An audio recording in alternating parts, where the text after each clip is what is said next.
Tere, mina olen Reimar Rivis ja räägin teile natukene loodusgeograafia aluste mikrokraadist. Ka laias laastus see puutub kokku kõige olulisemate geograafiliste seaduspärasustega Eesti näitel, et üks ainetest on Eesti loodusgeograafia.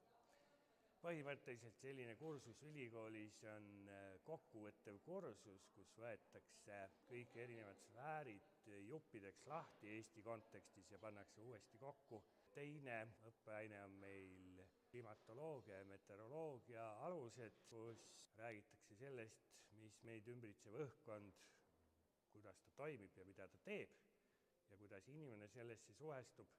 Ja kolmanda ainena on meil geograafia uurimismeetodid, kus me käsitleme Eesti kontekstis ja Eestis kasutatavaid loodusgeograafilisi uurimismeetodeid, vaatame seadmeid, teeme põnevamaid ülesandeid selle raames ja kui mikrokraadi õppur tahab sellest enamat saada, siis ta võib meile selle metoodika jätkukursusena tulla ka välipraksi. See ei ole otseselt mikrokraadi sees, aga on meil selliseid ka olnud.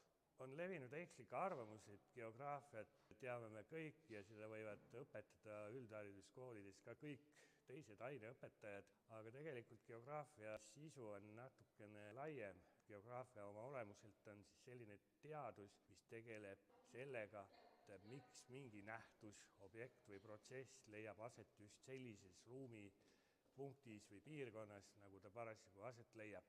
Ehk me ootame selle mikrokraadi peale õppima neid, kes tahavad oma arusaama üldisest loodusgeograafiast muuta ja võib-olla kunagi neid teemasid teistele õpetada.